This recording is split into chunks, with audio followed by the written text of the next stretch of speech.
Cold and flu season is coming, and you've heard that you can use herbs to take care of your family and yourself in a natural way, but you're not sure how to start. Today you will learn how to use mullein for respiratory conditions and many other health issues. Chances are you've seen this plant growing alongside the road. It's easy to identify by its tall stalk of small yellow flowers. Once you get close to it, you will see large, fuzzy, gray-green leaves that grow in a rosette. Mullein is a biennial plant, which means it grows for 2 years. The first year only the rosette is produced, and the second year it sends up a tall stalk that may grow up to 8 feet tall. At the top of the stalk, the flower heads form with lots of small yellow flowers. All parts of the plant are medicinal, but the various parts have different uses. You need to be careful where you harvest your mullein because it is extremely efficient at sending deep roots into the soil and drawing up minerals and metals into the plant, including toxic heavy metals. In fact, it is so good at this, it is used to remediate contaminated soil. So be sure you know the mullein you are harvesting is growing in uncontaminated soil. Roadside mullein is not what you want.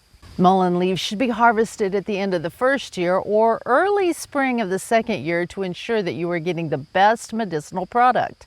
The leaf made into a tea is good for all types of respiratory ailments such as colds, the flu, and other respiratory viruses. Its cough suppressant and demulcent properties make it an ideal remedy for a dry cough. Its antispasmodic and expectorant effects also make it useful in treating asthma and COPD.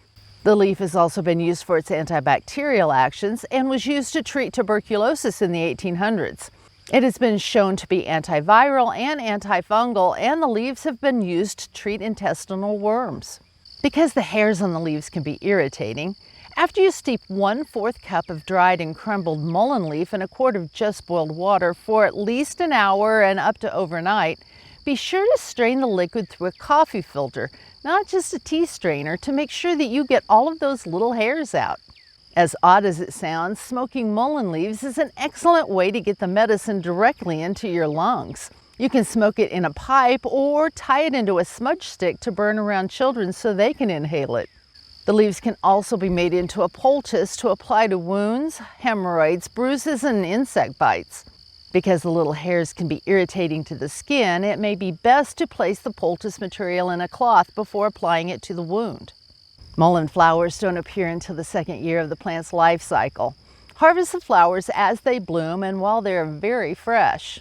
Not all of the flowers on the stalk will bloom at the same time, so you may have to visit the plants repeatedly to catch them at their peak. The flowers can be dried and infused into an oil. This infused oil can be used for earaches, sunburns, and rubbed into sore muscles. The roots of the first year plant should be harvested in the fall or early spring of the second year. Because the plant begins to die after the seeds are produced, it doesn't send much energy into the roots during the second year, so you need to gather the roots when the plant is young. Mullein root tincture is good for back pain, toothache, and for strengthening the bladder, which is helpful for children who have bedwetting issues and adults that may have incontinence. It is also used to treat warts and intestinal worms. Because its effects haven't been studied, do not use mullein internally if you are pregnant or breastfeeding unless under the advice of your physician. Adverse effects are very rare, but may include skin irritation if used topically or stomach irritation when drunk as a tea. If you're ready to learn more about growing and making your own herbal medicines for you and your family, consider subscribing and hitting that notification bell so you can get this important information every week. Thank you for joining me today to learn how to use mullein. Stay healthy, strain that tea, and have a blessed week.